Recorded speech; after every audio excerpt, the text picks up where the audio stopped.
യാഥാർത്ഥ്യം അത് തിരിച്ചറിയുക. അത് അവരനുഭവിച്ചുകൊണ്ടേയിരിക്കുന്നതിനെ കുറിച്ച് ഒന്നുകൂടി പറഞ്ഞു വരികയാണ്. ഇന്നതൊക്കെയാ കാര്യങ്ങൾ. അപ്പൊ നമുക്ക് അതിലേക്ക് വരാം, ഈ വാക്യത്തിലേക്ക് വരാം. അത് അർത്ഥപൂർണമായി മനസ്സിലാക്കണമെങ്കിൽ ഇതൊരു അല്പം എക്സ്പോസിറ്ററി ആയിട്ട് മനസ്സിലാക്കിയാലേ മനസ്സിലാകും. ഞാൻ ഇതിന് മുതിരുന്നതിന്റെ ഒരു കാര്യം, ഈ കോവിഡ് കാലത്ത് പത്രോസ് എഴുതിയ 1-ാം ലേഖനം അതിന്റെ 5-ാം അധ്യായത്തില് പ്രധാനപ്പെട്ട ഒരു വാക്യം ഉണ്ടല്ലോ, ഈ 5-ന്റെ 7-8 ഭാഗങ്ങളൊക്കെ. ഞാൻ അവിടെ നിന്ന് സംസാരിച്ചുകൊണ്ടിരുന്നു. ഗ്രാജുവലി ഇതിന്റെ 1-ാം അധ്യായത്തിലേക്കും ഈ പ്രതിസന്ധികൾ നേരിടുമ്പോൾ ദൈവജനം നമ്മളുടെ ആത്മീക ജീവിതത്തെ, ഈ ലോക ജീവിതത്തെ എങ്ങനെ കാണണം എന്ന ചിന്തയിൽ നിന്നാണ് ഞാൻ ഈ 1-ാമത്തെ ലേഖനം വായിക്കാനും പഠിക്കാനും തുടങ്ങി. ഞങ്ങളുടെ കോളേജിൽ എല്ലാ ദിവസവും ഡിവോഷൻ ഉണ്ട്, സ്റ്റാഫിനും ഫാക്കൽറ്റിക്കും വേണ്ടി ഡിവോഷൻ. സാധാരണഗതിയിൽ അത് പലരും മാറി മാറി എടുക്കുക. ഞാൻ ഇത് പഠിക്കാൻ തുടങ്ങിയതോടെ എല്ലാ ദിവസത്തെയും ഡിവോഷൻ ഞാനാണ് സ്റ്റാഫിനും ഫാക്കൽറ്റിക്കും വേണ്ടി എടുക്കുന്നത്. അത് ഈ ഭാഗത്തു നിന്നാണ്. ഞാനപ്പോ സമയം കളയാതെ വേഗത്തിൽ അപ്പൊ എല്ലാവരുടെയും കയ്യിൽ ബൈബിൾ ഉണ്ടെങ്കിൽ നല്ലത്. ഇംഗ്ലീഷ് ഹാൻഡിൽ ചെയ്യാൻ കഴിയുന്നവരാണെങ്കിൽ ഇംഗ്ലീഷ് ബൈബിൾ കയ്യിൽ വെക്കുക. ഇംഗ്ലീഷ് അറിയാവുന്നവർക്കാണെങ്കിൽ മനസ്സിലാക്കാൻ കുറച്ചുകൂടി എളുപ്പം ഉണ്ടാകും. മലയാളത്തിന്റെ സ്ട്രക്ചർ ഒരല്പം ചില സമയത്തെങ്കിലും മലയാളികൾക്കാണെങ്കിൽ പോലും മനസ്സിലാക്കാൻ ഒരല്പം ഡിഫിക്കൽട്ടായിട്ട് തോന്നാറുണ്ട്. 1-ാം വാക്യം. യേശു ക്രിസ്തുവിന്റെ അപ്പോസ്തലനായ പത്രോസ് പൊന്തോസിലും ഗലാത്യയിലും കപ്പദോക്യയിലും ആസിയയിലും ബിഥുനിയയിലും ചിതറിപ്പാർക്കുന്ന പരദേശികളും. ഞാൻ അവിടെ അങ്ങ് നിർത്തുക.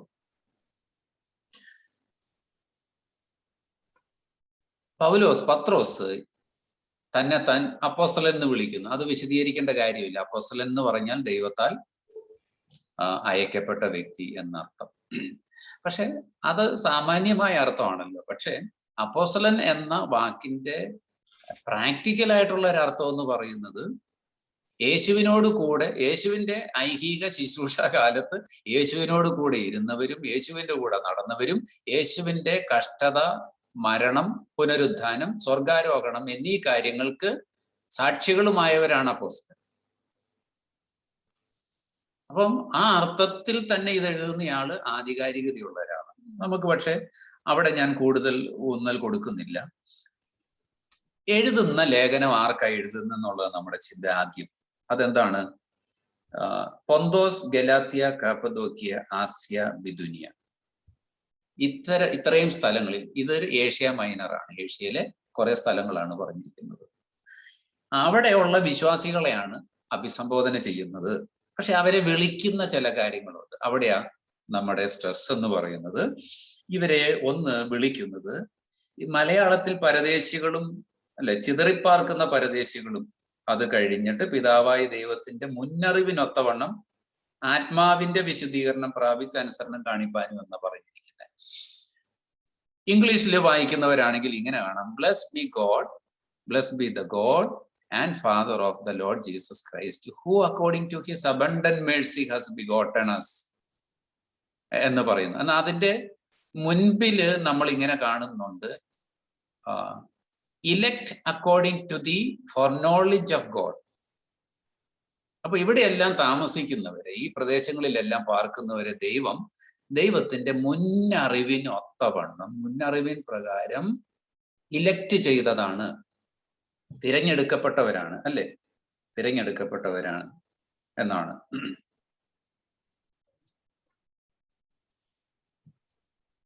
ഈ തിരഞ്ഞെടുക്കപ്പെട്ടവരെന്നത് വാക്ക് ഇവിടെ നമുക്ക് നോക്കി കാണാൻ പറ്റത്തില്ല, മലയാളത്തിലില്ല. വൃതന്മാർക്കെന്ന് എഴുതിയിരിക്കും.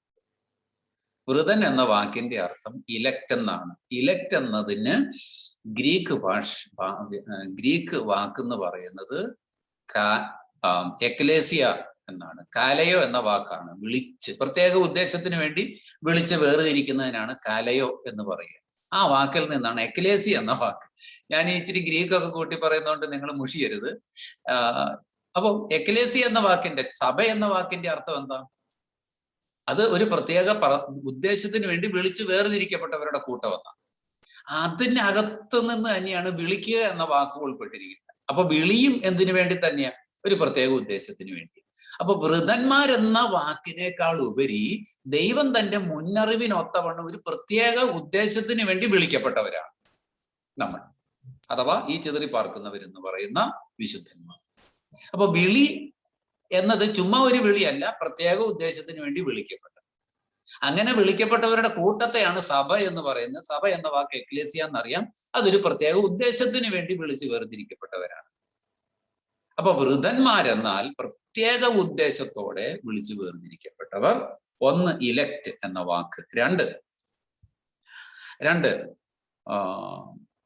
According to the foreknowledge of God, elect of God the Father in sanctification of the Spirit for the obedience, sprinkling of the blood. എന്നാൽ അതിന്റെ മുൻപിലേക്ക് കയറി ഇംഗ്ലീഷിൽ വായിക്കുമ്പോൾ ടു ദ പിൽഗ്രിംസ് എന്ന് എഴുതിയിരിക്കുന്നു. ഇംഗ്ലീഷിൽ ബൈബിൾ ഉണ്ടെങ്കിൽ കാണാൻ കഴിയും. അപ്പോ Peter and apostle of Jesus Christ to the pilgrims. ആരാ പിൽഗ്രിംസ്? സോജേണേഴ്സ് ആണ്. സോജേണേഴ്സ് ആണ്. സോജേണർ എന്ന വാക്കിന്റെ അർത്ഥം ഇത് നമ്മൾ കൃത്യമായിട്ട് മനസ്സിലാക്കി ചിന്തിക്കുന്നതിന്റെ പുറകിൽ ഉള്ളൊരു കാര്യം എന്ന് പറയുന്നത് അവിടെ ആഴത്തിൽ ഒരു കാര്യമുണ്ട്. സോജേണർ എന്ന് പറഞ്ഞാൽ അതിന്റെ അർത്ഥം residing in A strange country എന്ന അർത്ഥം. പരദേശികൾ എന്നായിരിക്കും ഒരുപക്ഷെ മലയാളത്തില് പരദേശികൾ. ഇതിന്റെ അർത്ഥം ഇതാണ്, നോൺ റെസിഡന്റ്. അപ്പൊ നമ്മുടെ റെസിഡൻസ് എവിടെയാ? അത് സ്വർഗത്തിലാണ്. ആക്ച്വലി നമ്മളിവിടെ നോൺ റെസിഡന്റ് ഇന്ത്യൻ എന്ന് പറഞ്ഞ അതിന്റെ അർത്ഥം ഇന്ത്യക്കാരനാണ്, പക്ഷെ ഇന്ത്യയിലല്ല ജീവിക്കുന്ന, അമേരിക്കയില, ഇന്ത്യക്കാരൻ. അപ്പൊ നമ്മൾ ആക്ച്വലി നോൺ റെസിഡന്റ് ഹെവൻസ് ആണ്. നോൺ റെസിഡന്റ് ഹെവൻ ആണ് നമ്മൾ. Why? Because we are heavenly citizens. നമ്മളുടെ ജീവിതം ഇവിടെ ടെമ്പററി അല്ല. അതുകൊണ്ട് അതിനെ പരദേശി എന്ന് വിളിച്ചിരിക്കുന്നത്, ചിതറിപ്പാർക്കുക. പഴയ നിയമകാലത്തിലെ യഹൂദന്മാരെ ഉദ്ദേശിച്ച് അത് പറഞ്ഞിരുന്നു. മറ്റൊന്നെന്താ പറഞ്ഞിരിക്കുന്നതെന്നറിയാമോ? ചിതറിപ്പാർക്കുന്ന പരദേശി. ചിതറിപ്പാർക്കുന്ന. ഈ ചിതറിപ്പാർക്കുക എന്നതിന്റെ വാക്ക് ഡയസ്പോര എന്നാ. ഡിസ്പെർഷൻ എന്ന വാക്കിന്റെ അർത്ഥം അറിയാമോ? വിതയ്ക്കുവാൻ ഒരാള് പുറപ്പെട്ട് വിതയ്ക്കുമ്പോൾ വിത്ത് ഇങ്ങനെ വാരിയെറിയും. വിത്ത് വാരി എറിയുന്നതിനാണ് ഡിസ്പെർഷൻ എന്ന് പറയുന്നത്. വിത്ത് വാരി എറിയുന്നതിന്റെ പുറകിലെ ഉദ്ദേശം എന്താ? കൃഷി ചെയ്യാൻ വേണ്ടിയിട്ടാണ്. വിത്ത് വിതയ്ക്കുന്നവന്റെ ലക്ഷ്യം എന്താ? ആ വിത്തിൽ നിന്ന് വിളവുണ്ടാകുക എന്നുള്ളതാണ്. ഇത് കൊയിനെ ഗ്രീക്കിൽ എഴുതിയിരിക്കുന്ന അന്നത്തെ കാലത്തെ സാമാന്യ അർത്ഥം. പത്രോസ് ഈ കാര്യം എഴുതുമ്പോ ഇത്രയൊന്നും ചിന്തിച്ചിട്ടുണ്ടാകത്തില്ല ബിനുസാറെ എന്ന് പറയാൻ പറ്റുമോ? കാരണം പീഡ അനുഭവിക്കുന്ന, പ്രതിസന്ധി അനുഭവിക്കുന്ന ഈ ലോകത്തിലെ ജീവിതം തന്നെ പ്രതിസന്ധിയിൽ, വിശ്വാസത്തിലേക്ക് വന്ന കാര്യം അബദ്ധമായി പോയെന്ന് പോലും ചിന്തിക്കുവാൻ സാധ്യതയുള്ള ഒരു കാര്യം. സ്റ്റേറ്റ് സ്പോൺസേർഡ് പെർസിക്യൂഷൻ ഉണ്ടായിരുന്ന സമയം ക്രിസ്ത്യാനികളെ അടിക്കുന്നവരെ കോടതിയിൽ ഒന്നും കൊണ്ടുപോകത്തില്ല, പോലീസും പിടിക്കത്തില്ലായിരുന്നു ദ്രോഹിക്കുന്നവരെ. അങ്ങനെയുള്ളൊരു കാലത്ത് പത്രോസ് ഇവരെ വിളിച്ചു പറയുകയാണ്, ഞാൻ നിങ്ങൾക്ക് എഴുതുക. നിങ്ങൾ ആരാ? എനിക്കറിയാം. നിങ്ങൾ ദൈവത്തിന്റെ ഒരു പ്രത്യേക ലക്ഷ്യത്തോടു കൂടി നിങ്ങളെ വിളിച്ച് വേർതിരിച്ചതാണ്. പക്ഷെ നിങ്ങൾ പരദേശികളാണ്, ഈ ലോകത്തിനുള്ളവരല്ല. എന്താ കാര്യം? നിങ്ങളെ ദൈവം വിതറിയിരിക്കുകയാണ്. എങ്ങനെ? വിത്തുകളെ പോലെ. എന്തിന്? അങ്ങനെ ഇരിക്കുന്ന ഘട്ടത്തിലും നിങ്ങൾ, അഥവാ നമ്മൾ, ദൈവത്തിന് ഫലം കൊടുക്കുന്നു. ഇതെങ്ങനെയാ സംഭവിച്ചിരിക്കുന്നത്? വെറുതെ സംഭവിച്ചതല്ല. പെട്ടെന്ന് നിങ്ങൾ വിശ്വാസത്തിൽ വന്നുകൊണ്ട് സംഭവിച്ചൊരു കാര്യമല്ല. ഇത് ദൈവത്തിന്റെ മുന്നറിവിനൊത്തവണ്ണം സംഭവിച്ചതാണ്. ഇൻ ഹിസ് ഫോർനോളജ് എന്ന് എഴുതിയിരിക്കുന്ന അതുകൊണ്ടാണ്. അപ്പോ അതാ ഞാനും നിങ്ങളും എന്നാ ഞാൻ ഈ പറയുന്നത്. ഹല്ലേലൂയ. നമ്മളെ ദൈവം വിളിച്ചത് പ്രത്യേക വിളിയാ, പ്രത്യേക ഉദ്ദേശത്തിന് വിളിച്ചതാ. അങ്ങനെ വിളിച്ചിട്ട് ഒറ്റയ്ക്ക് നിർത്തിയില്ല, എക്ലേസിയാക്കി പ്രത്യേകമായി വിളിച്ച് വേർതിരിക്കപ്പെട്ടവരുടെ ഒരു കൂട്ടമാക്കി തീർത്തു. നമ്മൾ ഒരു ബോഡി ആയിട്ട് കഴിയണം. പ്രത്യേക പർപ്പസ് ഉണ്ട് അതിന്. എന്താ പർപ്പസ്? നമ്മൾ ഇവിടെ സോജേണേഴ്സ് ആയിട്ട് എന്ന് പറഞ്ഞ ഈ ലോകത്ത് ഇങ്ങനെ വിവിധ ഇടങ്ങളിലായിട്ട് ചിതറിപ്പാർക്കുന്നവരായിട്ട്, വിത്ത് വലിച്ചെറിഞ്ഞപ്പോ വീണതുപോലെ. അല്ലെങ്കിലും അത് അങ്ങനെയല്ലേ? ക്രിസ്ത്യാനികളെ എവിടെയാ, ലോകത്തിന്റെ ഏത് കോണിലാണെങ്കിലും ക്രിസ്ത്യാനിയാണ്, രക്ഷിക്കപ്പെട്ടവൻ. ആ വ്യക്തിയിലൂടെ ദൈവത്തിനൊരു ഉദ്ദേശമില്ലേ? നമ്മുടെ മലയാളികൾ പോലും പാസ്റ്റർ മിനിസ്ട്രിയും മറ്റു മിനിസ്ട്രീസും ചെയ്യുന്ന ലോകത്തിന്റെ ഏതെല്ലാം കോണുകളിലാണ്. വിദേശത്ത് നിന്ന് ആളുകൾ സ്വയം വലിച്ചെറിയപ്പെട്ടവരായിട്ട് ഇന്ത്യയിലുടനീളം വന്നില്ലേ? ബർമയിൽ പോയില്ലേ? ചൈനയിൽ പോയില്ലേ? എല്ലാവരും എറിയപ്പെട്ടവരല്ലായിരുന്നു? അതെ, ചിതറിപ്പാർക്കുന്നവരാ ഞാനും. Hallelujah, price the Lord. ഈ സത്യം പത്രോസ് പറഞ്ഞു വരികയാണ്. വേറെ കാര്യങ്ങൾ പറയുന്നുണ്ട്, പക്ഷെ തുടക്കത്തിലെ ഈ കഷ്ടത അനുഭവിക്കുന്നവരോട് പറഞ്ഞുറപ്പിക്കുന്ന ഒരു കാര്യം നിങ്ങൾ ഇതാണ്. പക്ഷെ അത് വെറുതെ ചുമ്മാ സംഭവിച്ചൊന്നുമല്ല, ദൈവത്തിന്റെ മുന്നറിവിൽ സംഭവിച്ചൊരു കാര്യം. ദൈവം ഇത് ഒരുക്കി വെച്ചിരുന്ന കാര്യമാണ് എന്ന് പറഞ്ഞുകൊണ്ട് ആണ് മുന്നോട്ട് പോകുന്നത് അല്ലെ എന്ന്. എന്തിനാ ഇത്? ദൈവത്തിന്റെ പിതാവായ ദൈവത്തിന്റെ മുന്നറിവിന്. എന്തിനു വേണ്ടി? എന്നിട്ട് എന്താ ചെയ്തിരിക്കുന്നത്? In sanctification. ചുമ്മാതല്ല, നിങ്ങളെ വിശുദ്ധീകരിച്ചിരിക്കുകയാണ്. അപ്പൊ നമ്മൾ വിശുദ്ധീകരിക്കപ്പെട്ടവരാണ്. ഇൻ സാങ്ക്ടിഫിക്കേഷൻ ഓഫ് സ്പിരിറ്റ്, ആത്മാവിന്റെ വിശുദ്ധീകരണത്തിലും. എന്തിനു വേണ്ടി? ഫോർ ഒബീഡിയൻസ്, ആത്മാവിന്റെ വിശുദ്ധീകരണത്തിൽ നമ്മളെ അനുസരണത്തിനു വേണ്ടി. ആരോടുള്ള അനുസരണം? കഷ്ടതയും ബുദ്ധിമുട്ടും പ്രയാസവും പ്രതിസന്ധികളും ഉള്ളപ്പോൾ, പരദേശികളായിട്ട് നോൺ റെസിഡൻസ് ആയിട്ട് ഇവിടെ ജീവിക്കുമ്പോൾ, ഡിസ്പേഴ്സ്ഡ് ആയിട്ട് സ്കാറ്റേർഡ് ആയിട്ട് ജീവിക്കുമ്പോൾ, പ്രത്യേക ഉദ്ദേശത്തോടു കൂടി വിളിക്കപ്പെട്ടവരായിരിക്കുന്നു നമ്മൾ എന്ന് മാത്രമല്ല, നാം വിശുദ്ധീകരിക്കപ്പെട്ടവരുമാണ്. എന്തിനാ? അത് ദൈവത്തെ അനുസരിക്കേണ്ടതിനാ, ദൈവവചനം അനുസരിക്കേണ്ടതിനാ, ദൈവാത്മാവിനെ അനുസരിക്കേണ്ടതിനാ.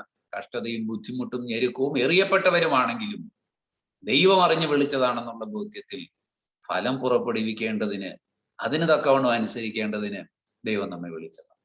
കഷ്ടതയുടെ പേര് പറഞ്ഞ് ഈ പറഞ്ഞ പ്രിവിലേജസുകളെല്ലാം നമുക്ക് വേണ്ട എന്ന് വെക്കാൻ പറ്റുമോ? വേണമെങ്കിലാകാം. പക്ഷെ പത്രോസ് ഇവിടെ പറഞ്ഞുറപ്പിക്കുന്നത്, നിങ്ങൾ ഇവിടെയുള്ളവരല്ല. You are not residents, you are not residents of this earth, of this world. You belong to some other place, you belong to some other nation. Okay. Sprinkle, എന്നിട്ട് വീണ്ടും പറയും, sprinkling of the blood of Jesus Christ. യേശുവിന്റെ രക്തം തളിക്കപ്പെടുവാൻ, യേശുവിന്റെ രക്തം തളിക്കപ്പെടുവാനായിട്ട്. യേശുവിന്റെ രക്തം തളിക്കപ്പെടുന്നത് എന്തിനാ?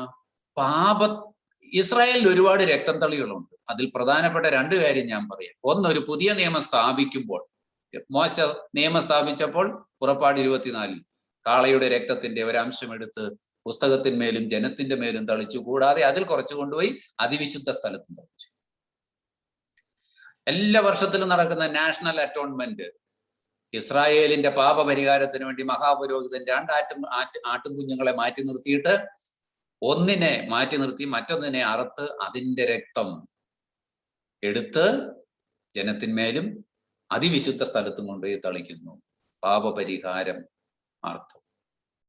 അപ്പൊ ക്രിസ്തുവിന്റെ രക്തത്താൽ തളിക്കപ്പെടുക എന്ന് പറഞ്ഞാൽ, ഒന്ന്, നാം പുതിയ നിയമത്തിന് അധീനരായിത്തീരുന്നു. രണ്ട്, നാം പാപപരിഹാരത്തിന്റെ കീഴിൽ നിൽക്കുന്നു, പാപമോചനത്തിന്റെ കീഴിൽ. അഥവാ യേശു പാപികൾക്ക് വേണ്ടി മരിച്ചത് നിമിത്തം ചൊരിഞ്ഞ രക്തം നമ്മളുടെ മേൽ തളിക്കപ്പെടുന്നതിനാൽ നാം വീണ്ടെടുക്കപ്പെട്ടവരാണ് എന്ന ഉത്തമ ബോധ്യം ഈ ലോക ജീവിതത്തിൽ ഉണ്ടാകണം. അവിടെ കൊറോണ പിടിക്കരുത്, ഇത്തരം പ്രിവിലേജസിനെ കൊറോണ പിടിക്കരുത്. ഈ ചിന്തയെ ഇതൊന്നും ബാധിക്കരുത്. അത് കുറച്ച് താഴേക്ക് വായിക്കുമ്പോഴേ സുബോധമുള്ളവരായിരിക്കണം, നിർമ്മതരായിരിക്കണം എന്നൊക്കെ 5-ാം അധ്യായത്തിലൊക്കെ നമ്മൾ വായിക്കുന്നുണ്ട്. ഈ അധ്യായത്തിലും അതുണ്ട്. സുബോധം എന്ന് പറയുന്നത് എന്താണെന്നറിയാമോ? ഈ ബോധം നഷ്ടപ്പെട്ടു പോയിട്ട് നമ്മൾ ഈ സാഹചര്യത്തിന്റെ സന്ദർഭം കൊണ്ട് ചില ആളുകൾ ഉണ്ടല്ലോ, അപ്പോഴത്തെ ഇമോഷനിൽ കണ്ടിട്ടില്ലേ? ഈ ചില വീടുകളിലൊക്കെ ആളുകൾ മരിക്കാൻ നേരത്തെ അപ്പുറത്തെ മരിച്ചു എന്നറിയാം, തിരിച്ചു വരുമില്ലെന്നൊക്കെ അറിയാം, പക്ഷെ അതൊന്നും ചിന്തിക്കാതെ, എന്നാലും ചായ എന്നെ ഇട്ടിട്ട് പോയല്ലോ, കണ്ണൊന്ന് തുറന്ന് നോക്കിയതേ മോള് വന്നേക്കുന്നു അപ്പുറം എന്ന് പറയുന്ന നേരത്ത് അത് സുബോധത്തോടെ അല്ലല്ലോ സംസാരിക്കുന്നത്, അത് ഇമോഷന്റെ ബേസിലാണ് സംസാരിക്കുന്നത്. അയ്യോ എന്നാലും ഇട്ടിട്ട് പോയല്ലോ, ഇത് നമ്മളുടെ ഇടയിൽ അത് കാണത്തില്ല. പക്ഷെ ഇപ്പോഴില്ല, നേരത്തെ ഉണ്ടായിരുന്നില്ല. ആൾക്കാരെ കാണിക്കാനും കൂടെയൊക്കെ വേണ്ടി അത് കേട്ട് നിൽക്കുന്നവർക്ക് പോലും കരഞ്ഞു പോകുന്ന നിലയിൽ വളരെ ഭംഗിയായിട്ട് മരണ വീട്ടിൽ കരയുന്നവരുണ്ട്. അതൊരു സ്കില്ലായിട്ട് കരയുന്നവരുണ്ട്. അവിടെ സുബോധത്തിലല്ല അത് സംഭവിക്കുന്നത്, ഇമോഷന്റെ വെളിച്ചത്തിൽ. ഇമോഷൻ മാറി സോബറിറ്റി, സുബോധം ഉണ്ടാകണമെന്ന് പറയുന്നത് ഈ ചിന്തയിൽ നിന്നാ. കഷ്ടം വരുമ്പോൾ, പ്രയാസം വരുമ്പോൾ, കൊറോണ പിടിക്കുമ്പോൾ, കൊറോണ എന്ന് പറയുമ്പോ കൊറോണയല്ലേ ഉള്ളൂ, അതുകൊണ്ടാണ്. ഈ കൊറോണ മാറിക്കഴിഞ്ഞ വേറെ എന്തെങ്കിലും ഓണ വരും. അത് ലോകത്ത് ഇങ്ങനെ സ്ഥിരം സംഭവിക്കുന്ന കാര്യമാണ്. നമ്മൾ ഇതിന് വിറ്റ്നസ് ചെയ്തു, മറ്റുള്ളവർ വേറെ എന്തിനും. ഒന്നാം മഹായുദ്ധം വന്നപ്പോഴും, രണ്ടാം യുദ്ധം വന്നപ്പോഴും, പട്ടിണി ഉണ്ടായിരുന്നപ്പോഴും, ബാക്കി ഫ്ലൂസ് ഉണ്ടായിരുന്നപ്പോഴും, മറ്റ് വസൂരിയും ചിക്കൻ പോക്സും മെനഞ്ചൈറ്റിസും വില്ലൻ ചുമയും പോളിയോയും ഒക്കെ ഉണ്ടായിരുന്ന ഒരു കാലമില്ലായിരുന്നു. പിറന്നു വീഴുന്ന കൊച്ചിന്റെ കാല് നേരെ ഇരിക്കോ വളഞ്ഞു പോകുമോ എന്ന് അറിയാൻ വയ്യാതെ നോക്കിയിരിക്കുന്നവരുണ്ട്. പ്രസവിച്ചു കഴിയുമ്പോൾ ആദ്യം നോക്കുന്നത് കയ്യും കാലും കണ്ണും വളഞ്ഞിരിപ്പുണ്ടോ മുടന്തുണ്ടോ എന്നൊക്കെയായി. അറിയാമോ? ഓർമ്മയുണ്ടോ? പ്രായമുള്ളവർക്ക് ഓർമ്മയുണ്ടാവും അല്ലേ? ഇന്നിപ്പോ പക്ഷെ ഗർഭപാത്രത്തിൽ വെച്ച കൊച്ചിന്റെ സ്ഥിതി അറിഞ്ഞിട്ട് വേണമെങ്കിൽ അബോർട്ട് ചെയ്യാവുന്ന സ്ഥിതിയിലാണ് നമ്മൾ ഇരിക്കുന്നത്. വേണോ വേണ്ടയോ? നമ്മളോട് ചോദിക്കുക, വേണോ വേണ്ടയോ? നിങ്ങൾ പറഞ്ഞു, ബാക്കി ഞങ്ങൾ ശരിയാക്കി തരാമെന്ന് പറയുന്നത്. ഇതിനൊന്നും പറ്റാത്തൊരു കാലഘട്ടമുണ്ട്. We are privileged people. ഞാനിത് പറഞ്ഞതിന്റെ പുറകിലെ താല്പര്യം, പത്രോസ് ഉദ്ദേശിക്കുന്ന ഒരു കാര്യം, നമ്മൾ ആരാണെന്നുള്ള അറിവ്, തിരിച്ചറിവ്, ഉത്തമ ബോധ്യം അത് നമ്മൾക്കുണ്ടാകണം. എന്നിട്ട് പറയുക, ഈ അറിവുള്ള നിങ്ങൾക്ക് grace to you and peace be multiplied. ഇപ്പോഴാ വാക്കിന്റെ അർത്ഥം വരുന്നത് കണ്ടോ എവിടുന്നാണെന്ന്. ഈ grace to you and peace be multiplied എന്ന് പറയുമ്പോഴേ ചുമ്മാ ഒരു ഡോക്സോളജി പറഞ്ഞു വെക്കലല്ല. ഈ മുൻപ് പറഞ്ഞ കാര്യങ്ങളുടെ അർത്ഥത്തിന്റെ ആഴത്തിൽ നിന്നുകൊണ്ട് അപ്പോസ്തലൻ നമ്മളെ നോക്കിയിട്ട് പറയുക, കൃപ ഉണ്ടാകട്ടെ, സമാധാനം മൾട്ടിപ്ലൈ ചെയ്യട്ടെ എന്ന് പറയാൻ നേരത്തെ ഈ പൂർണ്ണ അറിവിൽ നിൽക്കുന്ന ഒരാളെ സംബന്ധിച്ചിടത്തോളം എന്ത് എൻകറേജ്മെന്റ് ആയിരിക്കും അറിയാമോ? ചുമ്മാ തോന്നിയ പോലെ നടക്കുന്നതിനേക്ക് കൃപ ഉണ്ടാകട്ടെ, സമാധാനം ഉണ്ടാകട്ടെ എന്ന് ഉള്ള അർത്ഥത്തിൽ അല്ലല്ലോ പറഞ്ഞത്. ആർക്കാ കൃപ വർദ്ധിക്കേണ്ടത്? ആർക്കാ സമാധാനം വർദ്ധിക്കുക? ദൈവത്തെ അറിയാത്തവർക്കോ, വിളിയെ അറിയാത്തവർക്കോ? സാരമില്ല, ദൈവം എല്ലാം നന്മയ്ക്കായി ചെയ്യുന്നുണ്ടല്ലോ എന്ന് നമ്മൾ ചുമ്മാ മുട്ടാപ്പോക്കിന് പറഞ്ഞിടാറുണ്ടല്ലോ. ആരുടെ അടുത്തും ചെന്ന് നമ്മളത് പറയും, ദൈവം എല്ലാം നന്മയ്ക്കായി ചെയ്യുന്നു. ആ വാക്യം മുഴുവനായിട്ടൊന്ന് പറഞ്ഞു നോക്കിയേ. ദൈവത്തെ സ്നേഹിക്കുന്നവർക്ക് നിർണയപ്രകാരം വിളിക്കപ്പെട്ടവർക്കായി എല്ലാം നന്മയ്ക്കായിട്ട്. Praise the Lord. ഹല്ലേലൂയ.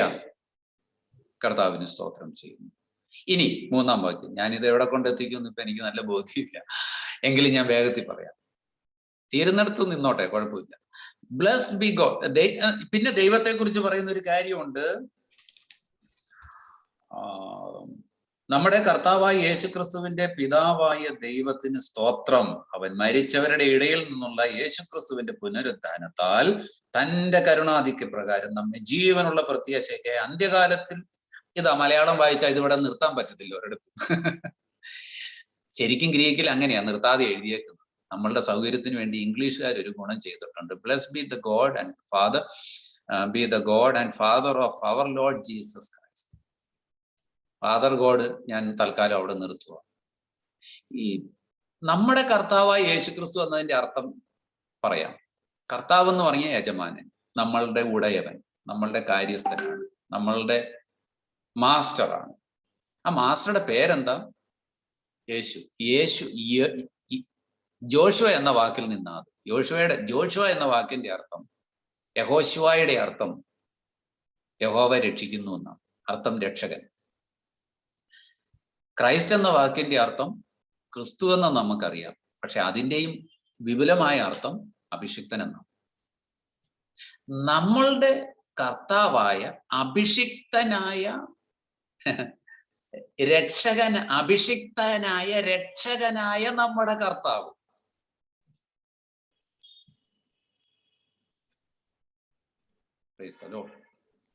നമ്മുടെ രക്ഷകൻ അഭിഷിക്തനാണ്. അഭിഷിക്തനായ നമ്മളുടെ രക്ഷകനാണ് ആത്മാവിന്റെ നിറവ്. ആ ടൈറ്റിലും കൂടി ഉണ്ട് കേട്ടോ, ക്രൈസ്റ്റ് എന്ന വാക്കിന്. പക്ഷെ എന്നാലും അതിന്റെ അർത്ഥം എന്താ? പഴയ നിയമകാലത്തിലും എല്ലാം അഭിഷിക്തന്മാരെ രക്ഷിക്കാൻ അയച്ചിരുന്നത്. യുദ്ധത്തിൽ നിന്നാണെങ്കിലും പീഡനത്തിൽ നിന്നായിരുന്നെങ്കിലും ഇല്ലായ്മയിൽ നിന്നാണെങ്കിലും ദാരിദ്ര്യത്തിൽ നിന്നാണെങ്കിലും എല്ലാവരുടെ മേലും ഒരു അഭിഷേകം ഉണ്ടായിരുന്നു. നമ്മുടെ ക്രിസ്തു ആ നിലയിൽ അഭിഷിക്തനായ രക്ഷകനാണ് നമ്മളുടെ മാസ്റ്റർ. എന്താ അതിന്റെ ഹോപ്പ് എന്നറിയോ? ഈ പീഡനത്തിലിരിക്കുന്ന ജനത്തോട്, ഞെരുക്കത്തിലിരിക്കുന്ന ജനത്തോട് പറയുമ്പോഴാണ്, ആരാ നമ്മുടെ കർത്താവ്? നമ്മുടെ കർത്താവ് അഭിഷിക്തനാണ്. നമ്മുടെ കർത്താവ് യഹോശുവയാണ്. യോശുവയെ പോലെ രക്ഷിക്കുന്നവനാണ്. സൈന്യങ്ങളുടെ യഹോവയായി നിന്ന് നമ്മെ രക്ഷിക്കുന്നവനാണ്. അവനാണ് നമ്മളുടെ മാസ്റ്റർ. കുരിയോസ്, അഡോണായി എന്നാണ് ശരിക്കും പറയേണ്ടത്. അഡോണായി എന്ന് പറഞ്ഞാൽ യാവേ എന്ന യഹോവ ദൈവത്തിന് പിടിക്കുന്ന മറ്റൊരു പേരാണ്. സർവശക്തൻ, എന്തിനും കഴിവുള്ളവൻ, പ്രാപ്തിയുള്ളവൻ, സോവറിൻ ഗോഡ്.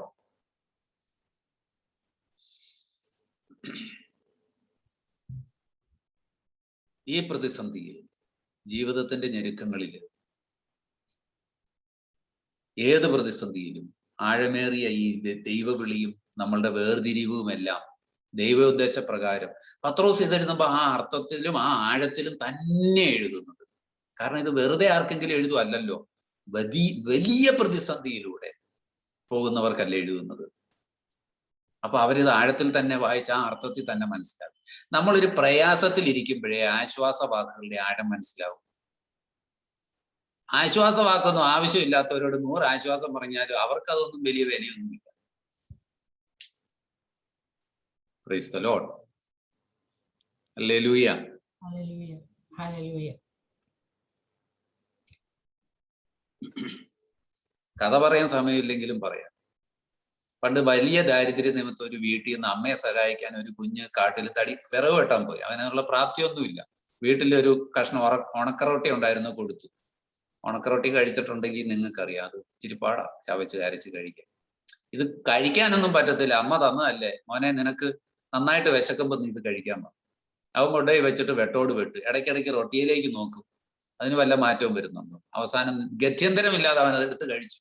കഴിക്കുമ്പോ എന്താ ചെയ്യേണ്ട? ഇതിങ്ങനെ ചവച്ചരച്ച് തിന്നെ. അപ്പൊ അതിന് നല്ല മധുരം. ഇത് കളയാനും പറ്റത്തില്ല.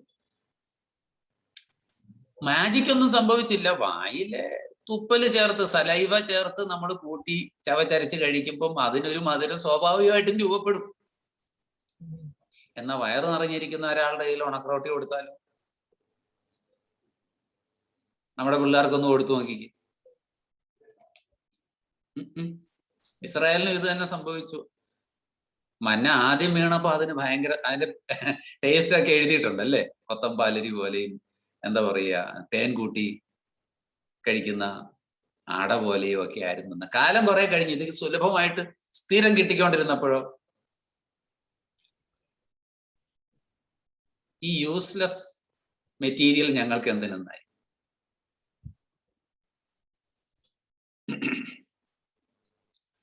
Price the lord. ആമേൻ. ഹല്ലേലൂയ. അപ്പം അവിടെയാണ് ദൈവത്തിന്റെ കൃപ. ഓക്കെ, അപ്പൊ യേശു ക്രിസ്തുവിനെ കുറിച്ച് പറയുകയാണ്. ഇനി 1-2 കാര്യം അവിടെ തന്നെ നിന്നുകൊണ്ട് ഞാൻ പറയും. നിങ്ങളെ വീണ്ടും ജനിപ്പിച്ച ദൈവത്തിന് സ്തോത്രം. അവിടെ എഴുതിയിട്ടുണ്ട് വീണ്ടും. അങ്ങനത്തെ വാക്കാണോ? വീണ്ടും ജനിപ്പിച്ച എന്നാണോ എഴുതിയിരിക്കുന്നത് മലയാളത്തിൽ? ആയിരിക്കാം, ആണ്. ജീവനുള്ള പ്രത്യാശയ്ക്ക് അന്ത്യകാലത്ത് വെളിപ്പെടുവാൻ ഒരുങ്ങിയിരിക്കുന്ന രക്ഷയ്ക്കായി 5-ാം വാക്യത്തിലെ വീണ്ടും ജനിപ്പിച്ചിരിക്കുന്നു. പക്ഷെ അതിന്റെ ഓർഡറില് നമ്മളെ വിശ്വാസികളെ വീണ്ടും ജനിപ്പിച്ചതാണ്. വീണ്ടും ജനിപ്പിച്ചെന്ന് പറഞ്ഞ അർത്ഥം എന്താ? വീണ്ടും ജനനം, നിങ്ങൾ വീണ്ടും ജനനം പ്രാപിച്ചിട്ടുണ്ടോ എന്ന് ചോദിക്കും അല്ലേ? ശരിയല്ലേ? അത് നമുക്ക് പെട്ടെന്ന് വരുന്ന യോഹന്നാന്റെ സുവിശേഷത്തിലെ ഭാഗമാണ് വീണ്ടും ജനനം. എന്നാൽ അതിന് വേറൊരു അർത്ഥം ഉണ്ട്, അത് നമുക്കറിയാം. പാപത്തിന് മരിച്ചു കിടന്നിരുന്ന നമ്മൾ പാപത്തിൽ മരിച്ചു കിടക്കുകയായിരുന്നു. അപ്പൊ മരിച്ചു കിടന്ന ആളെ എന്ത് ചെയ്തു? ജീവൻ കൊടുത്ത് തിരികെ കൊണ്ടുവന്നു. വാസ്തവത്തിൽ നമ്മൾ വിശ്വാസികൾ ആരായിരുന്നു? മരിച്ചു കിടക്കുമായിരുന്നു. അപ്പം മരിച്ചു കിടന്ന ആളിന് ജീവൻ കൊടുക്കുന്നതിന്റെ പേരാണ് വീണ്ടും ജനനം. ഈ വീണ്ടും ജനനം എന്ന വാക്ക്, വീണ്ടും ജീവിപ്പിക്കുക എന്ന വാക്കിന്റെ അർത്ഥം ബ്രിങ് ബാക്ക് ടു ലൈഫ് എന്ന അർത്ഥം. Bring back to life. Hallelujah. അപ്പൊ നോക്കിക്കേ, ഈ ആ സാഹചര്യത്തിൽ നിങ്ങൾ മരിച്ചവരായി, നിങ്ങൾ ഇപ്പൊ മരണത്തെ ഭയപ്പെടേണ്ടവരല്ലല്ലോ, നിങ്ങൾ ഓൾറെഡി മരിച്ചവരല്ലായിരുന്നോ? പക്ഷെ ദൈവം നിങ്ങൾക്ക് ജീവൻ തന്നു. എങ്ങനെ?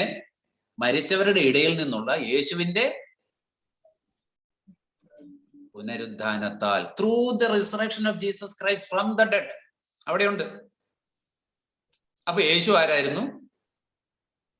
യേശുവും മരിച്ചവനായിരുന്നു. എങ്ങനെ മരിച്ചു?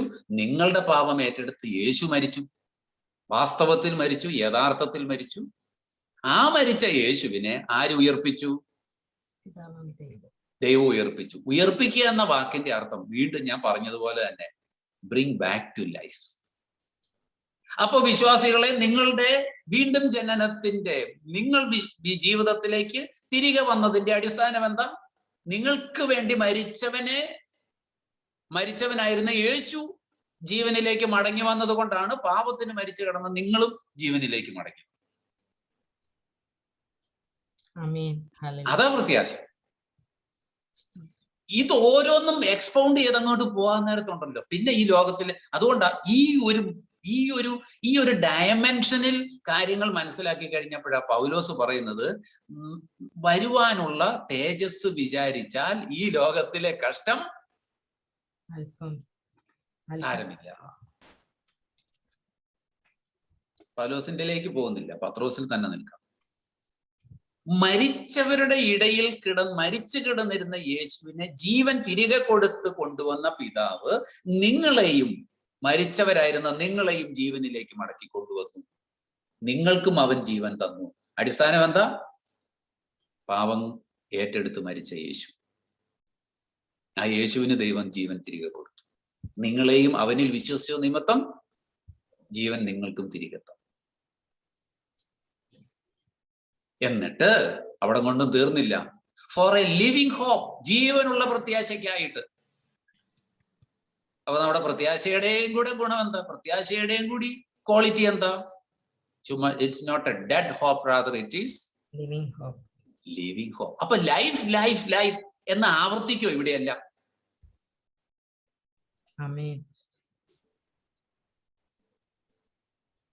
നമ്മൾ വീണ്ടും ജനിപ്പിക്കലും മരിച്ചവരുടെ ഇടയിൽ നിന്ന് പുനരുദ്ധാനമെന്നും ലിവിങ്, ജീവനുള്ള പ്രത്യാശ എന്ന് പറയുമ്പോൾ ഈ മൂന്ന് വാക്ക് കൂടി ഐക്യപ്പെട്ടു വരുന്നില്ല. പക്ഷെ വാസ്തവത്തിൽ ലൈഫ് എന്ന് റീട്രേറ്റ് ചെയ്തുകൊണ്ടിരിക്കുകയാണ് പത്രോസ്. ഹല്ലേലൂയ. എന്തിനു വേണ്ടിയിട്ടാ നിങ്ങളെ ഈ ജീവനുള്ള പ്രത്യാശയ്ക്കായിട്ട്? കരുണാധിക്യ പ്രകാരം ഞാൻ അങ്ങോട്ട് അധികം പോകുന്നുണ്ട്. അന്ത്യകാലത്തിൽ വെളിപ്പെടുവാൻ ഒരുങ്ങിയിരിക്കുന്ന രക്ഷയ്ക്ക് വിശ്വാസത്തല. അപ്പൊ ഈ രക്ഷ ഇപ്പോഴല്ല, ഇത് വെളിപ്പെടാനിരിക്കുന്നതേ ഉള്ളൂ. അപ്പൊ നമ്മളിപ്പോ രക്ഷിക്കപ്പെട്ടോ എന്ന് ചോദിച്ചാലും ആ രക്ഷ രക്ഷിക്കപ്പെട്ടവരാ. പക്ഷെ വാസ്തവത്തിലുള്ള രക്ഷ ഏതാ? അന്ത്യകാലത്ത് വെളിപ്പെടാനുള്ളതാണ്. It is to be revealed. ഇനി വെളിപ്പെടുക എന്ന വാക്കിന്റെ അർത്ഥം അപ്പോകാലിപ്സ് എന്ന്. യേശുവിന്റെ വെളിപ്പാടിനും രക്ഷയുടെ വെളിപ്പാടിനും ദൈവമക്കളുടെ വെളിപ്പാടിനും എല്ലാം ഉപയോഗിച്ചിരിക്കുന്ന വാക്ക് അപ്പോകാലിപ്സ്. അപ്പൊ വെളിപ്പെട്ടു വരികയായി അന്ത്യകാലത്ത് വെളിപ്പെടുവാനുള്ള രക്ഷയ്ക്ക് വേണ്ടി അല്ലെ നിങ്ങൾ എന്ത് ചെയ്തിരിക്കുന്നു? രക്ഷയ്ക്ക് വേണ്ടി നിങ്ങൾ എന്ത് ചെയ്തിരിക്കുക? നിങ്ങളുടെ വിശ്വാസത്താൽ ദൈവശക്തിയിൽ കാക്കുക. നിങ്ങളെ ദൈവം തന്റെ ശക്തി കൊണ്ട് കാക്കുക എന്ന് പറയുന്ന ഗാർഡ് ചെയ്യുക എന്നർത്ഥം. പ്രിസർവ് ചെയ്യുക, കീപ്പ് ചെയ്യുക. അപ്പൊ ദൈവം നിങ്ങളെ എങ്ങനെയാ സൂക്ഷിച്ചിരിക്കുന്നതെന്ന് അറിയാമോ?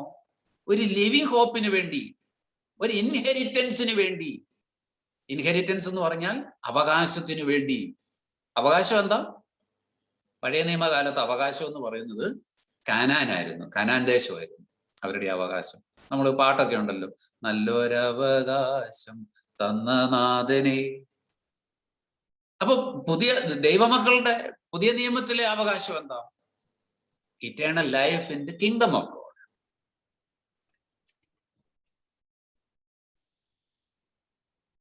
which can be enjoyed here, but it is to be revealed for the ultimate enjoyment of it. Hallelujah. Amen.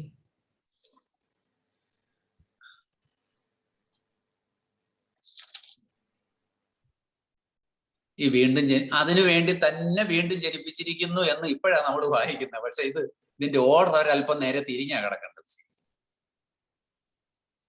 6-ാം വാക്യം, ഇങ്ങനെ ഇരിക്കെ, ഇങ്ങനെ നിങ്ങൾ ഈ കാര്യത്തിന് വേണ്ടി വിളിച്ച് വേർതിരിച്ചിരിക്കെ, ഇനി എളുപ്പമുണ്ട് കേട്ടോ മുന്നോട്ട്. എന്താ അത്? അതിൽ നിങ്ങൾ ഇപ്പോൾ അല്പസമയത്തേക്ക് വിവിധ തരത്തിലുള്ള പരീക്ഷകളാൽ ദുഃഖിച്ചിരിക്കേണ്ടി വന്നാലും ആനന്ദിക്കും. അവിടെയും ഇച്ചിരി കാര്യം ഒരല്പം കാര്യം പറയാനുണ്ട്. ഈ നാനാ പരീക്ഷ, അത് ഞാൻ നിങ്ങളോട് ഇതിനു മുമ്പ് ഒരിക്കൽ ഏതോ ഒരു സമയത്ത് വചനം പങ്കുവെച്ചപ്പോൾ പരീക്ഷയെ കുറിച്ച് പറഞ്ഞു. പരീക്ഷ എന്ന് പറഞ്ഞാൽ പൈറാസ്മാസ് എന്ന് പറയുന്ന ഒരു ഗ്രീക്ക് പദമാണ്. അതിന്റെ അർത്ഥം ജെനുവിനിറ്റി തിരിച്ചറിയുവാൻ വേണ്ടിയുള്ള ടെസ്റ്റാണ്. Test and proof. ടെസ്റ്റ് ചെയ്തിട്ട് പ്രൂവ് ചെയ്യുക.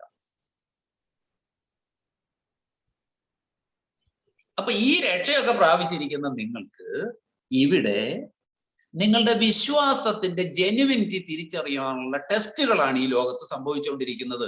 അത് നിങ്ങൾക്ക് സന്തോഷകരമല്ല ഇപ്പം. അങ്ങനെ ഈ ദുഃഖിച്ചിരിക്കേണ്ടി വന്നാലും എന്ന മലയാളത്തിൽ, എന്നാൽ ഇംഗ്ലീഷിലും ഗ്രീക്ക് ട്രാൻസ്ലേഷനിലും ഇഫ് നീഡഡ്, ദുഃഖിക്കേണ്ടി വന്നാൽ അങ്ങനെയും. അതിന്റെ അർത്ഥം വിശ്വാസികൾക്ക് എപ്പോഴും വിശ്വാസത്തിൽ വന്നതിന്റെ പേരിൽ പരീക്ഷ എന്നല്ല. പരീക്ഷ വന്നാൽ, ഇവരെ സംബന്ധിച്ചിടത്തോളം പരീക്ഷ ഉണ്ട്. ഇഫ് നീഡഡ്, ഓക്കെ, അവർക്ക് പരീക്ഷ വന്നാൽ നിങ്ങൾ അതിൽ സന്തോഷിക്കുന്നു. ദുഃഖിക്കുക എന്നത് പരീക്ഷകളിൽ ദുഃഖിക്കേണ്ടതൊരാവശ്യമായി വന്നാൽ പോലും നിങ്ങൾ അതിൽ സന്തോഷിക്കും. നോക്കിക്കേ, അർത്ഥം നോക്കിക്കേ. ചുമ്മാ എപ്പോഴും പരീക്ഷയാണ് എന്ന് പറഞ്ഞ് നടക്കുന്നതും, ഞാൻ ഉറച്ചു നിൽക്കുന്ന എൻ്റെ രക്ഷയിലേക്ക് വന്ന് ഞാൻ രക്ഷയുടെ ആഴം തിരിച്ചറിഞ്ഞപ്പോൾ അതിൽ നിലനിൽക്കേണ്ടുന്ന സാഹചര്യത്തിൽ എനിക്കൊരു പരീക്ഷ വന്നാൽ ഞാൻ അത് സന്തോഷിക്കുന്നു. അത് ഞാൻ സന്തോഷിക്കുന്നതിന്റെ കാരണം ഇത്രയേ ഉള്ളൂ, എന്റെ രക്ഷ എന്താണെന്ന് എനിക്കറിയാം, അത് വെളിപ്പെടാനിരിക്കുന്നു എന്ന് എനിക്കറിയാം. അതിനുവേണ്ടി ഇവിടെ ഒരല്പം ദുഃഖം സഹിച്ചാലും കുഴപ്പമില്ലെന്ന് എനിക്കറിയാം. അല്ലെങ്കിലും നമ്മൾ രാവിലെ വെളുപ്പിനെ എഴുന്നേറ്റ് വീട്ടിലെ ജോലിയെല്ലാം ചെയ്ത് തീർത്തിട്ട് ഓടിക്കതച്ച് ഓഫീസിൽ പോയിട്ട് 5 മണി വരെ 6 മണി വരെ പണിയെടുത്തിട്ട് ഓടിക്കതച്ച് വീട്ടിൽ വന്നിട്ട് വീണ്ടും അതേ പ്രക്രിയ ഡെയിലി തുടരുന്നതിന്റെ കാര്യം എന്താ? Salvation ready to be revealed, right? At the end of the month, salvation ready to be revealed. എന്താ അത്? സാലറിയുടെ രൂപത്തിൽ.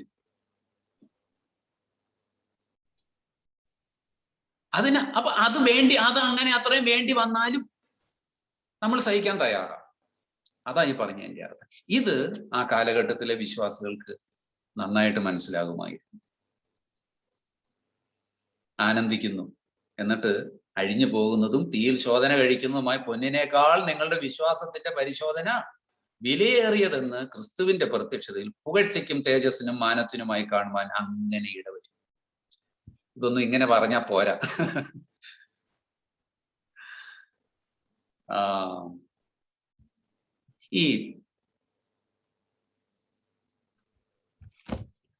അതിന്റെ അർത്ഥം ഇങ്ങനെയാണ്: തീയിൽ ശോധന കഴിച്ചിട്ടും തീയിലൂടെ പ്യൂരിഫൈ എടുത്താലും പൊന്നും വെള്ളിയും നശിച്ചു പോകും. എന്നിരുന്നാലും തീയിലൂടെയാണ് അതിനെ പ്യൂരിഫൈ ചെയ്ത് ടെസ്റ്റ് ചെയ്ത് അതിനെ ഗ്ലോറിയസ് ആയിട്ട്, വാല്യുബിൾ ആയിട്ട്, ഓണറബിൾ ആയിട്ട് പുറത്തു കൊണ്ടുവരുന്നത്. ശരിയല്ലേ? ഇങ്ങനെയൊക്കെ ചെയ്താലും ഈ വെള്ളിയും പൊന്നും നശിച്ചു പോകും. അതാ പത്രോസ് പറയുന്നത്. നമ്മളെ സംബന്ധിച്ചിടത്തോളം കുറച്ച് വാല്യുബിൾ ആയിട്ടും സ്ട്രോങ് ആയിട്ടുള്ള മെറ്റൽ ആണല്ലോ ഗോൾഡ്. ഗോൾഡിനേക്കാൾ സ്ട്രോങ് വാല്യുബിൾ മെറ്റൽസ് ഉണ്ട്. എന്നിരുന്നാൽ ഇപ്പൊ പിന്നെ അങ്ങ് സ്വർണം വെച്ചടി കയറിക്കൊണ്ടിരിക്കുക.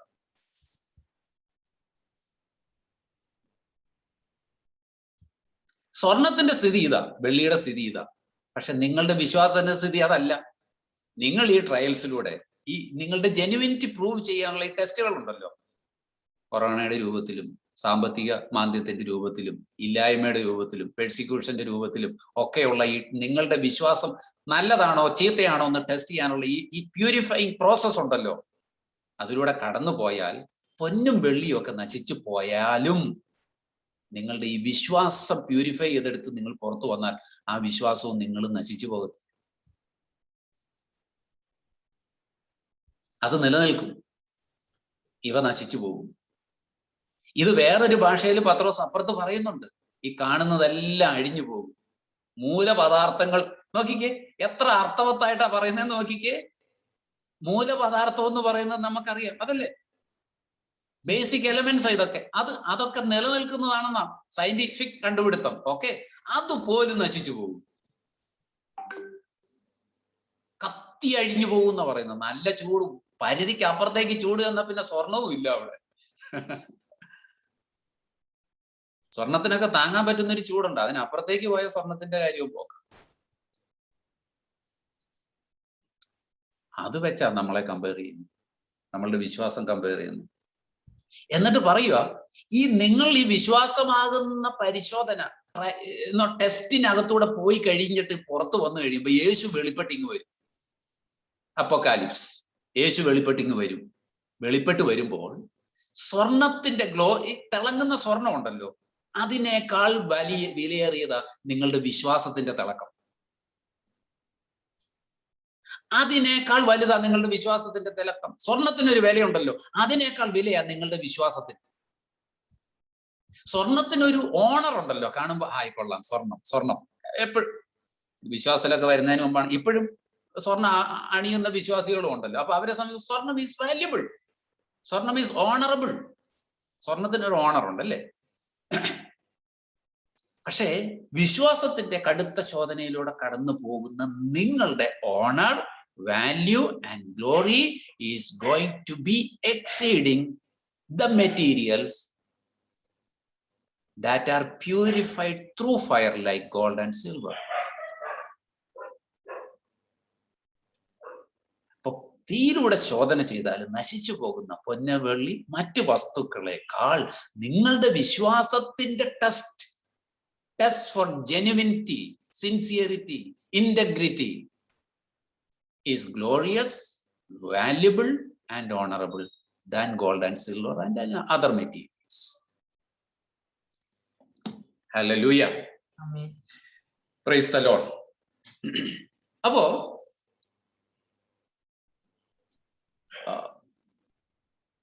എന്നിട്ട് പറയുന്ന ഒരു കോൺട്രാസ്റ്റ് ഉണ്ട് കേട്ടോ. ഇതൊക്കെയാണ് നിങ്ങളുടെ ടെസ്റ്റ്. നിങ്ങൾ ഇങ്ങനെ സഹിച്ചുകൊണ്ടിരിക്കുക. പക്ഷെ ഇതിന്റെ ബേസിസ് എന്താണെന്ന് അറിയാമോ? ഈ പറയുന്നവനെ നിങ്ങൾ കണ്ടിട്ടില്ല. ഞാൻ കണ്ടിട്ടുണ്ട്, പത്രോസ് പറയുക, ഞാൻ കണ്ടിട്ടുണ്ട്. പക്ഷെ കേട്ട നിങ്ങൾ കണ്ടിട്ടുണ്ടോ? കണ്ടിട്ടില്ല. അതിൽ നിങ്ങൾ അവനെ കണ്ടിട്ടില്ലെങ്കിലും കാണാതെ വിശ്വസിച്ചിരിക്കുന്നു. See, that is another factor for honor, glory and value for our faith. അങ്ങനെയല്ലേ എഴുതിയിരിക്കുന്നത്?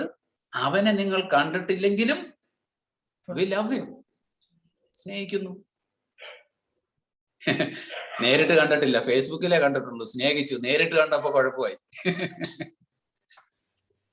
അല്ലേ? അതാ സ്ഥിതി. കണ്ടില്ലെങ്കിലും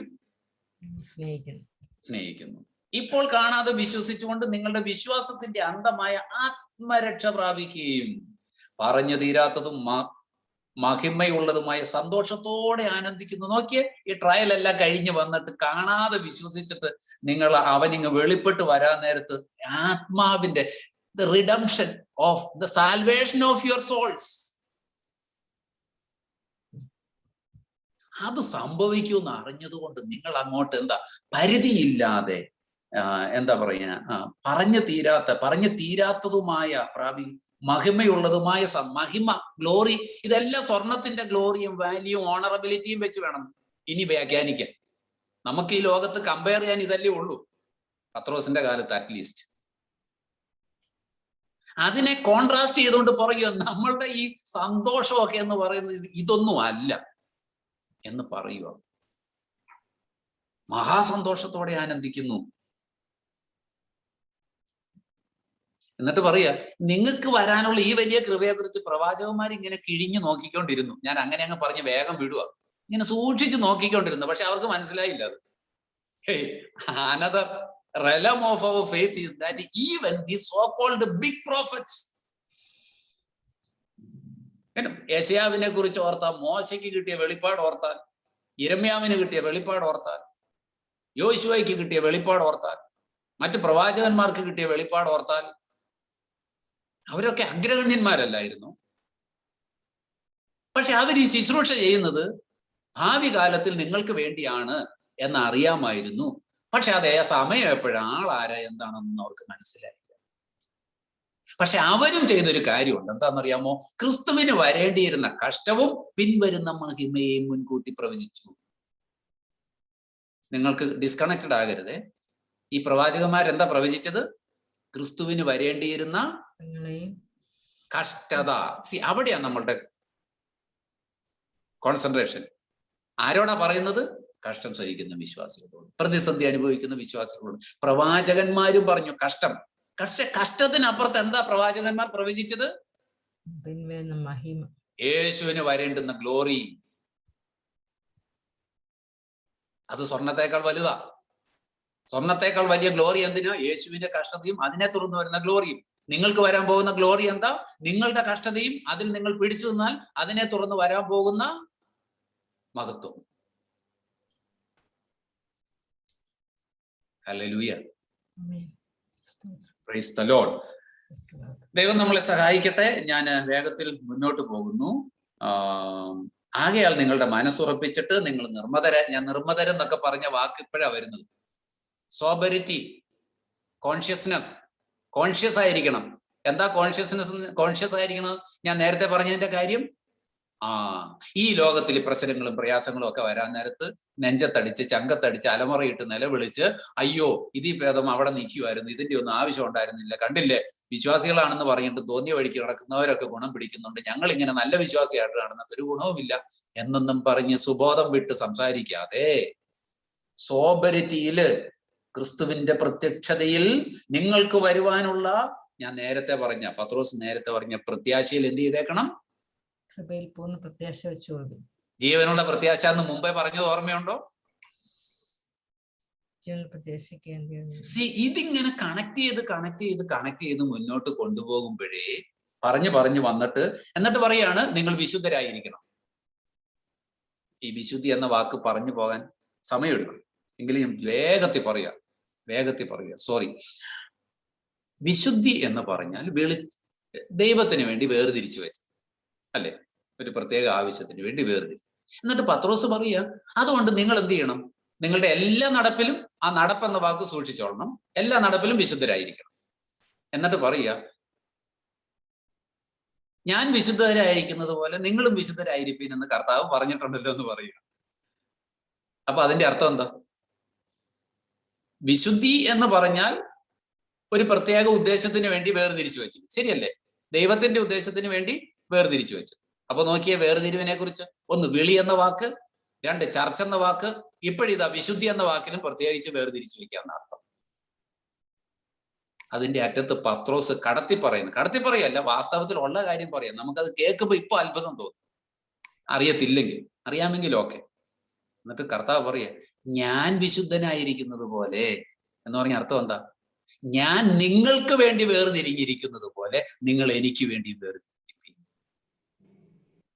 നമ്മൾ ഈ വിശുദ്ധി എന്നൊക്കെ പറയുമ്പോഴുണ്ടല്ലോ, അത് തുടരുത്, ഇത് പിടിക്കരുത്, അങ്ങനെ ചെയ്യരുത്, ഇങ്ങനെ ചെയ്യരുത്, അപ്പടി വേണം ഇപ്പിടി വേണം എന്നല്ലേ ചിന്തിക്കും. ഇതിന്റെ രത്ന ചുരുക്കം, എന്റെ ജനമേ, ഞാൻ നിങ്ങൾക്ക് വേണ്ടി എന്നെ തന്നെ വേർതിരിച്ചിരിക്കുന്നത് പോലെ നിങ്ങളും നിങ്ങളെ തന്നെ എനിക്ക് വേണ്ടി വേർതിരിപ്പി. ഹല്ലേലൂയ. ദൈവത്തിന് ദൈവജനത്തോടുള്ള ബന്ധത്തിലല്ലാത്ത മറ്റു കാര്യങ്ങളൊക്കെ ഉണ്ട്. Entire universe is his. He is sovereign God. He takes care of the entire universe. His wisdom is fathomless, immeasurable. Okay, but his specific relationship is to his people. അതിൽ അവന് മാറ്റമില്ല. ജനത്തിനു വേണ്ടി ജാഗരിക്കുന്നവനാണവൻ. ഉറങ്ങാത്ത, അല്ലെ? ഇസ്രായേലിന്റെ പരിപാലകൻ ഉറങ്ങുന്നില്ല, മയങ്ങുന്നില്ല. ദൈവത്തിൽ തങ്കൽ ഏകാഗ്ര ചിത്തന്മാരായിരിക്കുന്നവർക്ക് വേണ്ടി തന്നെത്താൻ ബലവാൻ എന്ന് കാണിക്കേണ്ടതിന് 24 hours അവന്റെ കണ്ണിങ്ങനെ സെർച്ച് ചെയ്തുകൊണ്ടിരിക്കുകയാണ്. Price the Lord. എത്രയോ ആഴമുള്ള കാര്യം പറഞ്ഞു. അതുകൊണ്ട് വിശുദ്ധരായിരിക്കണം, അതുകൊണ്ട് നിങ്ങളുടെ നടപ്പും അങ്ങനെയായിരിക്കണം. കാരണം നീ പിതൃപാരമ്പര്യമായിട്ടുള്ള കുറെ കാര്യങ്ങളുണ്ട്, ഞാൻ അതൊന്നും പറയുന്നില്ല. ഇനി ഈ പാരമ്പര്യമായി നടപ്പിൽ നിന്ന് വിളിച്ചത് വേറൊരു വാല്യുബിൾ തിങ് കൊണ്ടാണ്. അതെന്താ? യേശുവിന്റെ രക്തമെന്ന പ്രൈസ്ലെസ് മെറ്റീരിയലുണ്ട്. ഞാൻ അതങ്ങനെ പറഞ്ഞു നിർത്തുക. മറ്റൊന്നും കൂടി ഉണ്ട് വിളിച്ച് വേർതിരിച്ചതിന്റെ അടിസ്ഥാനം. അതെന്താ? വെള്ളി അഴിഞ്ഞു പോകും, സ്വർണം അഴിഞ്ഞു പോകും, മറ്റു വസ്തുക്കൾ അഴിഞ്ഞു പോകും. വചനമെന്ന അഴിഞ്ഞു പോകാത്ത സീഡ് കൊണ്ടാണ് ദൈവം നിങ്ങളെ വീണ്ടെടുത്തത്. ഹല്ലേലൂയ. യേശുവിന്റെ പൊന്ന് വെള്ളി എന്നിങ്ങനെ അഴിഞ്ഞു പോകുന്ന വസ്തുക്കൾ കൊണ്ടല്ല, യേശുവിന്റെ രക്തം കൊണ്ടെന്ന് പറയുമ്പോൾ രക്തമാണോ വേഗത്തിൽ ഡീകേ ആകുന്നത്? ഗോൾഡും സിൽവറും ആണോ ഡീകേഡ് ആകുന്നത്? പെരിഷബിലിറ്റി കൂടുതൽ എന്തിനാ? ബ്ലഡിനാ. ദൈവത്തിന്റെ ജ്ഞാനത്തിന്റെ ആഴം ഒന്ന് ശ്രദ്ധിച്ചേ പത്രോസ് എഴുതി വരുന്നത്. വേൾഡ്ലി തിങ്സുമായിട്ട് ഒരിക്കലും കമ്പയർ ചെയ്യരുതേ, ഇത് മനസ്സിലാക്കാൻ പറ്റുകയില്ലെന്നാ പത്രോസ് പറയും. ഒന്നത്. രണ്ട്, വചനം, നാശമില്ലാത്ത വചനം. ലോകം പുല്ലുണങ്ങുന്നു, പൂവ് വാടി ഉതിർന്നു പോകുന്നു. ദൈവത്തിന്റെ വചനമോ എന്നേക്കും നിലനിൽക്കുന്നു. രണ്ടാം വാക്യം 1-2 വായിച്ച, അതുകൊണ്ട് നിങ്ങൾ ഇപ്പോൾ ജനിച്ച ശിശുക്കളെ പോലെ വചനമെന്ന മായമില്ലാത്ത പാല് കുടിക്കുക. ചൈൽഡിഷ് ആകാനല്ല, ചൈൽഡ് ലൈക്ക് ആകാനാ പറഞ്ഞു. എന്തിനാ? ഈ വചനം ഇതേ ആഴത്തിൽ അർത്ഥത്തിൽ തിരിച്ചറിഞ്ഞിട്ട്, കണ്ടക്റ്റിനെ കുറിച്ച് പറഞ്ഞല്ലോ, അവൻ വിശുദ്ധനായിരിക്കാൻ നിങ്ങളുടെ വിശുദ്ധി, നിങ്ങളുടെ നടപ്പ് വിശുദ്ധിയോടുകൂടി ആയിരിക്കട്ടെ, കാരണം അവൻ വിശുദ്ധനായിരിക്കുന്ന പോലെ നിങ്ങളും വിശുദ്ധരായിരിപ്പിൻ എന്ന് പറഞ്ഞിരിക്കുന്ന വാക്കും കൂടെ പറഞ്ഞു. ആ നടപ്പ് അതെന്തിന്റെ വെളിച്ചത്തില്ല? ഈ വചനം എന്ന മായമില്ലാത്ത പാല് കുടിക്കും. ഈ ലോകത്ത് എന്തൊക്കെ ഇല്ലാതെ? ചതിവില്ലാതെ, വ്യാജഭാവം ഇല്ലാതെ, നുണയില്ലാതെ, അസൂയയില്ലാതെ, ദുഷ്ടതയില്ലാതെ, രക്ഷയ്ക്കായി. ഏത് രക്ഷയ്ക്കായി? അന്ത്യകാലത്ത് വെളിപ്പെടാനുള്ള രക്ഷയ്ക്കായി. വചനം എന്ന മായമില്ലാത്ത പ്യുവർ മിൽക്ക് കുടിക്കുക.